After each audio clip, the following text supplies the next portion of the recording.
Madame, Monsieur, bonsoir et bienvenue dans ce journal, dans l'actualité de ce lundi.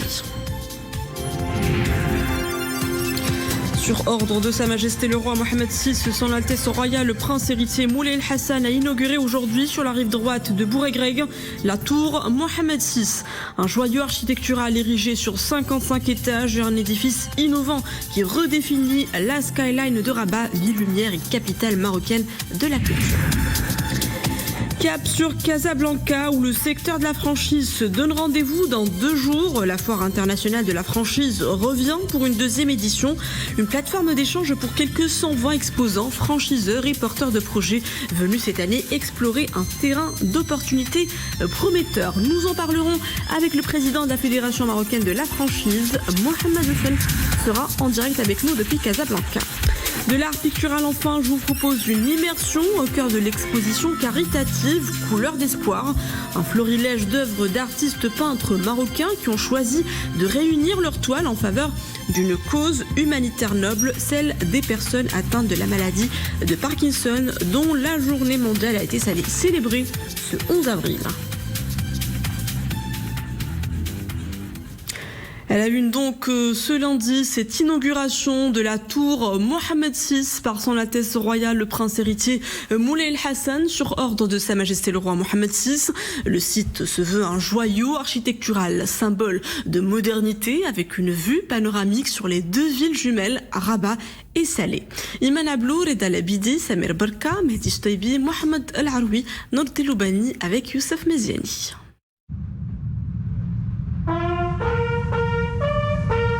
Une nouvelle icône architecturale, emblème de modernité qui symbolise l'émergence et le rayonnement des 2 villes jumelles de Rabat et Salé, sous l'impulsion du souverain. Une inauguration en grande pompe par son Altesse Royale le Prince héritier Moulay El Hassan, sur ordre de Sa Majesté le Roi Mohamed VI. À son arrivée à la tour Mohamed VI, son Altesse Royale le Prince héritier a passé en revue une section de la garde royale qui rendait les honneurs, avant d'être salué par plusieurs personnalités.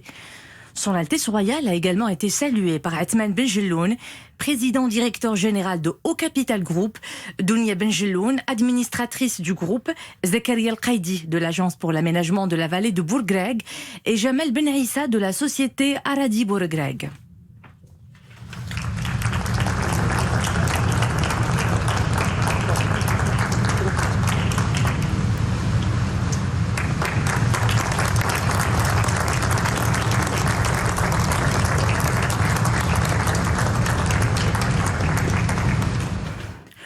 À cette occasion, son Altesse Royale a visité les différentes composantes de la tour, notamment le lobby principal, où son Altesse Royale a pu suivre des présentations sur cette imposante structure et les échantillons des matériaux artisanaux marocains utilisés dans sa construction, l'espace conçu pour accueillir des conférences et la bibliothèque. Son Altesse Royale, le Prince héritier Moulay El Hassan, a également visité un appartement témoin, l'hôtel Waldorf Astoria, ainsi que l'Observatoire du patrimoine de Rabat et Salé, situé au sommet de la tour, qui offre une vue panoramique exceptionnelle de Rabat et Salé, où les remparts, casbahs et portes anciennes racontent le riche passé des 2 villes jumelles. Culminant à 250 mètres de hauteur, 55 étages, la nouvelle tour qui redéfinit désormais la skyline de Rabat allie ingénierie avancée et design élégant, tout en respectant les normes environnementales les plus exigeantes. Elle s'inscrit en droite ligne des objectifs du projet d'aménagement de la vallée de Bouregreg, une des principales composantes du programme intégré de développement de la ville de Rabat, Rabat Ville Lumière, capitale marocaine de la culture, initiée sous la conduite éclairée de Sa Majesté le Roi. Porté par Haut Capital Group, ce projet accueille un hôtel de luxe, des bureaux, des résidences, un observatoire du patrimoine de Rabat et Salé, une salle de conférence, des commerces et des restaurants desservis par 36 ascenseurs. La tour repose sur des fondations profondes de 60 mètres, conçues pour résister au séisme et aux crues du fleuve. Ces fondations assurent aussi la stabilité à long terme de la structure dans un environnement géotechnique complexe. De même, pour contrer les mouvements induits par le vent et les vibrations sismiques, ce joyau architectural est doté d'un système innovant d'amortisseurs harmoniques, garantissant confort et stabilité pour les résidents aux étages supérieurs. Par ailleurs, la nouvelle tour qui dispose de 2 façades, l'une à éclairage dynamique et l'autre dotée de panneaux photovoltaïques, intègre ainsi dans sa conception les meilleures pratiques d'éco-construction et les technologies de nouvelle génération, permettant une meilleure efficacité énergétique en phase avec les engagements du Maroc en faveur du développement durable. Au-delà de l'efficacité énergétique, la tour Mohamed VI intègre des systèmes avancés pour la récupération d'énergie et la collecte des eaux pluviales. Ces dispositifs ont permis à la nouvelle tour d'obtenir les certifications LEED Gold et HQE, positionnant cet édifice parmi les réalisations les plus innovantes et performantes sur le continent africain.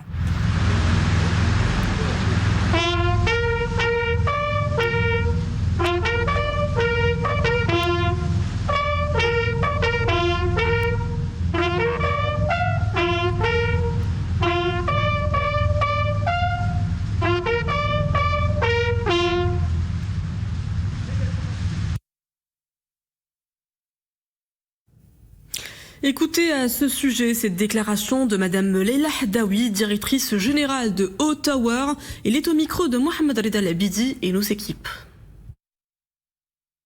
Nous sommes ravis et très honorés par l'inauguration aujourd'hui par Son Altesse Royale, le prince héritier Moulay Hassan. C'est un grand jour pour nous qui termine 8 années de travaux de la tour Mohamed VI qui contient des bureaux de prestige, des logements de très haut standing et un hôtel de luxe sous l'enseigne Waldorf Astoria. Ce sont 100 000 mètres carrés qui ont été construits et une hauteur de 250 mètres avec 55 étages.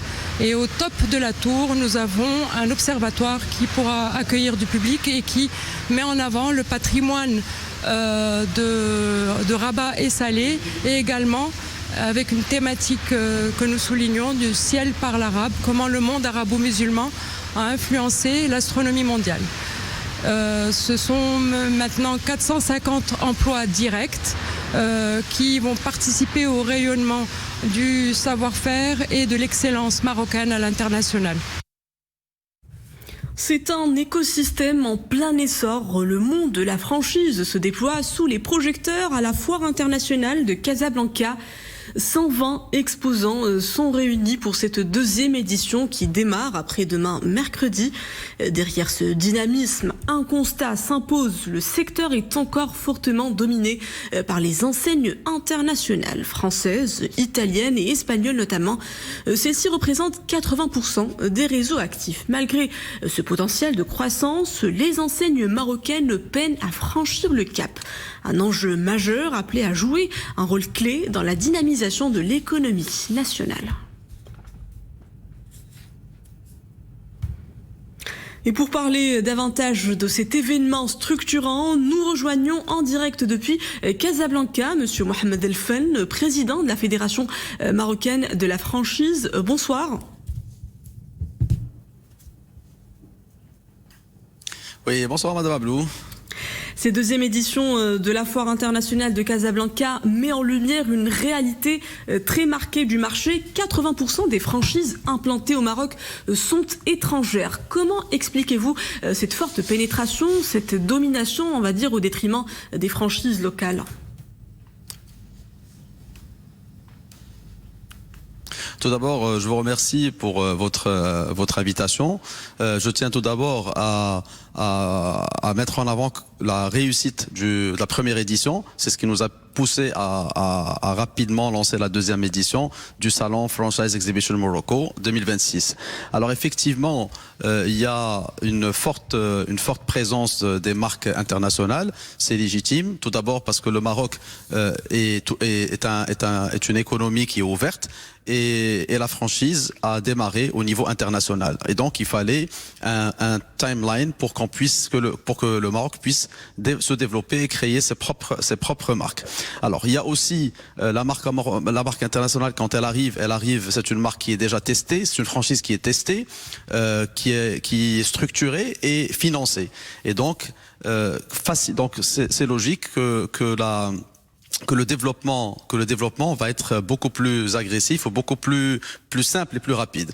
Il y a aussi le fait que leur modèle économique est déjà éprouvé. Ils viennent avec un marketing puissant. Donc c'est ce qui fait ce monopole jusqu'à, on va dire, les années 2019-2020.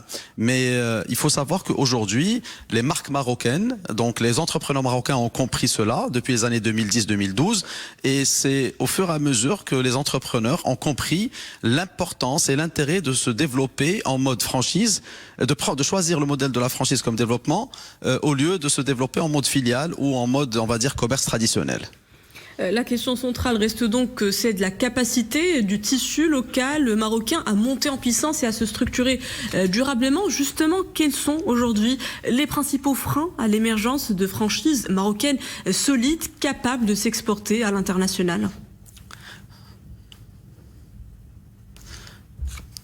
Alors en fait, aujourd'hui c'est très simple. Nous avons plusieurs marques qui se développent en mode franchise, qui ont de très grandes capacités.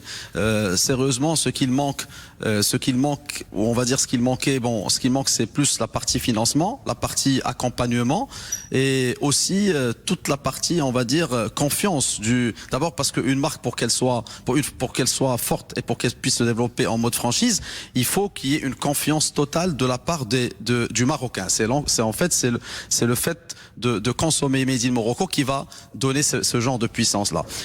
Aujourd'hui, c'est en cours, notre ministère de tutelle de l'industrie et du commerce ont pris conscience de la valeur du développement en mode franchise, et nous sommes conjointement en train de travailler sur un projet de programme qui consiste à accompagner une moyenne de 12 à 20 marques marocaines pour d'abord être solide au Maroc, puis pour pouvoir se développer au niveau international.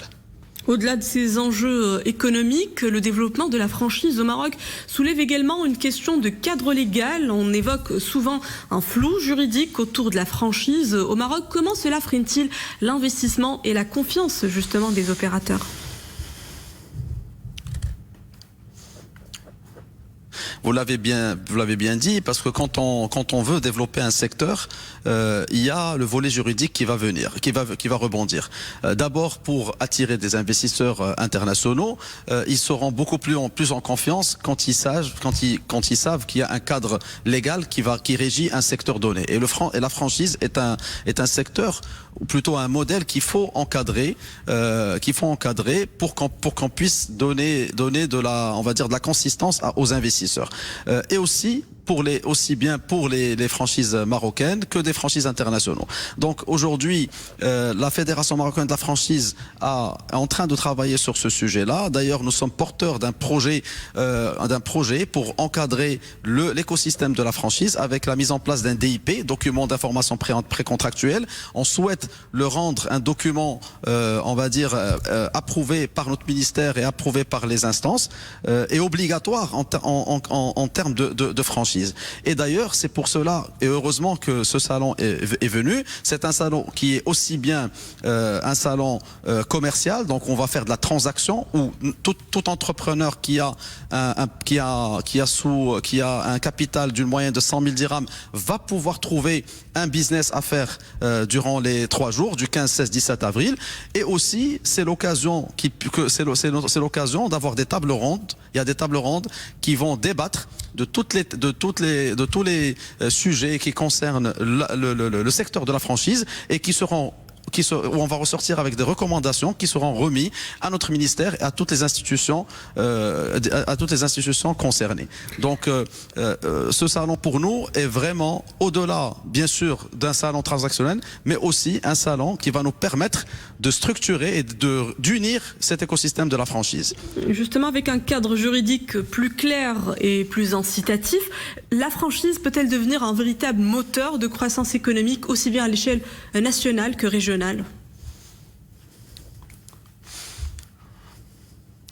Écoutez, madame, si on prend à l'instar de ce qui se fait au niveau international, par exemple, si on prend la Malaisie et la Turquie et l'Égypte, ils ont choisi ce modèle, ça fait pratiquement une vingtaine ou une trentaine d'années. Aujourd'hui, ils ont une moyenne de plus de 250 marques éprouvées au niveau national et international. Donc le Maroc aujourd'hui compte 800 000 entreprises dans le secteur du commerce, des services et de l'industrie traditionnelle.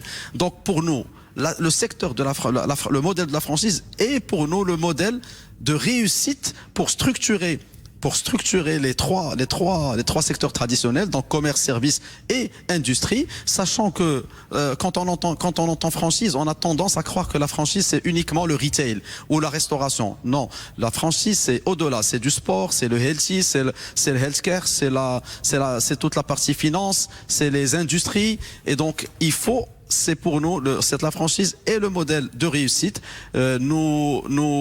Encore une fois, nous sommes conscients, notre ministère est conscient de cela, et il faudra juste accentuer nos efforts.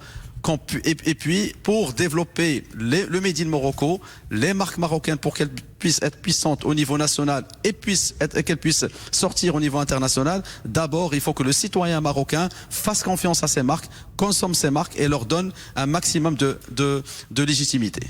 Voilà un modèle de réussite qui met le Made in Morocco au cœur de la mode ou du mode franchise. Je vous remercie, Mohamed Elfen, président de la Fédération marocaine de la franchise, d'avoir été parmi nous.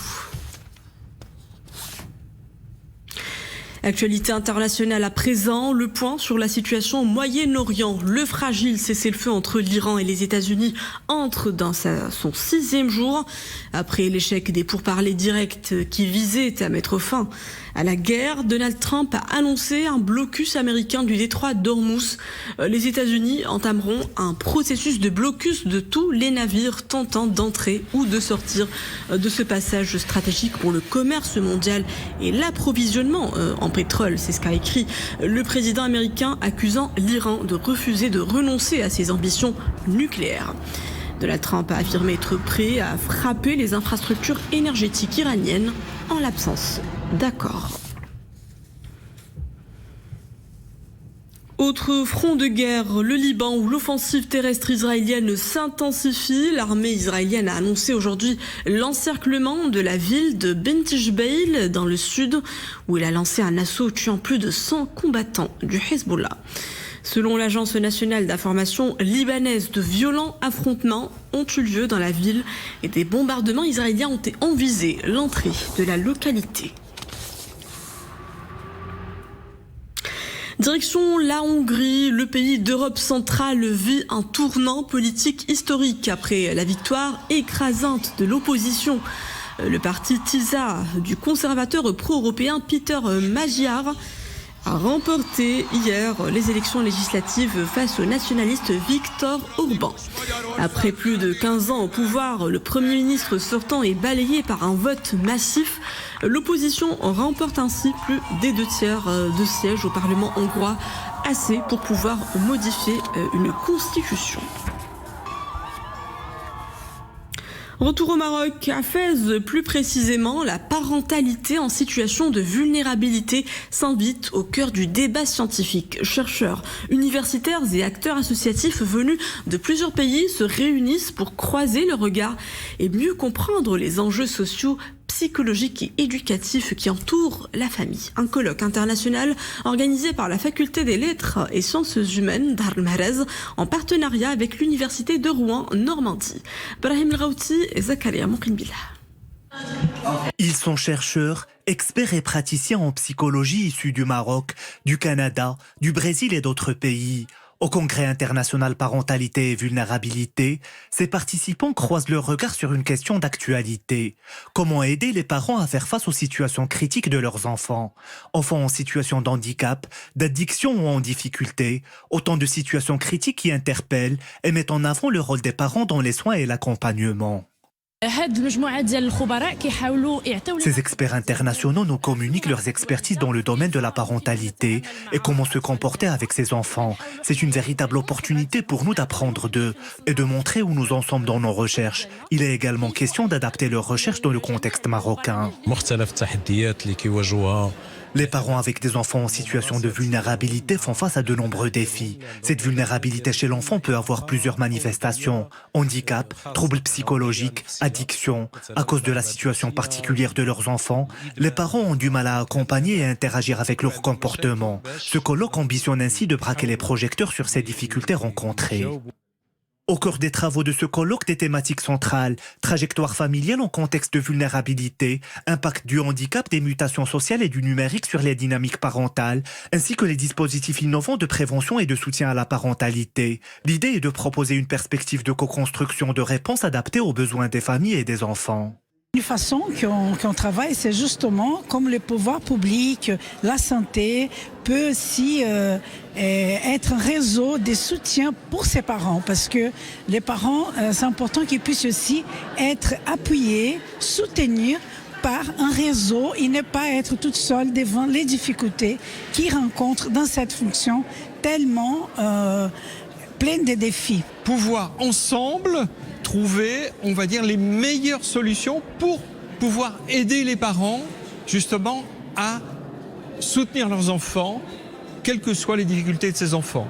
Moi, j'ai parlé par exemple ce matin des enfants qui sont pris dans la guerre avec leurs parents. Un autre collègue a parlé des enfants qui sont en situation d'obésité avec toutes les difficultés qu'ils peuvent rencontrer. Pour les experts, ces situations de vulnérabilité exposent les familles à des réalités complexes, nécessitant une compréhension fine des besoins spécifiques de chaque cas. L'intégration des dimensions sociales, psychologiques et environnementales s'avère indispensable, en préconisant un accompagnement des familles dans une logique d'interdisciplinarité et de complémentarité. Ils ont choisi de mettre leur talent au service d'une cause profondément humaine. À Rabat, 6 artistes peintres exposent leurs toiles à l'occasion de la journée mondiale de la maladie de Parkinson, célébrée le 11 avril. Une palette d'œuvres d'art qui dialogue comme un langage de l'âme, un message de résilience et d'espoir aux patients et leurs aidants. Maria Ouad.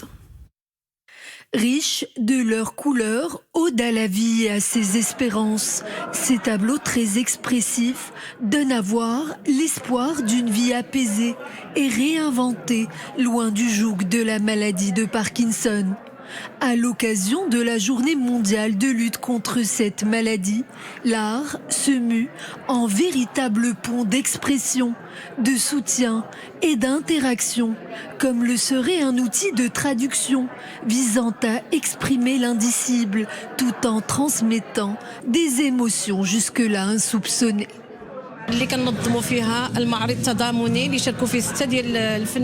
tableaux que vous voyez sont le fruit du travail de 6 artistes peintres qui voulaient absolument rendre hommage aux personnes atteintes de la maladie de Parkinson afin de leur redonner foi en l'humanité.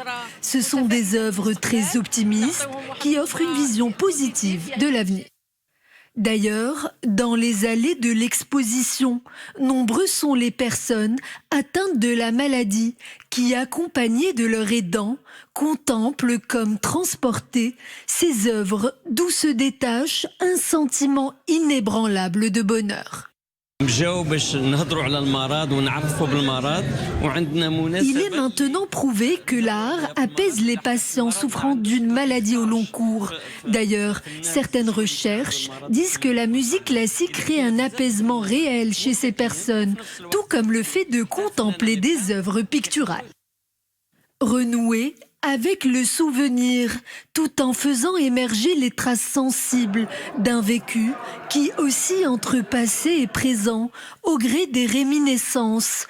Telle est aussi l'ambition de cette exposition collective, dans laquelle l'humain reprend toute sa place. Et voilà tout pour ce journal. Merci à vous de l'avoir suivi. Le retour de l'info, c'est à 21h. Excellente suite des programmes à tous sur Al-Oula.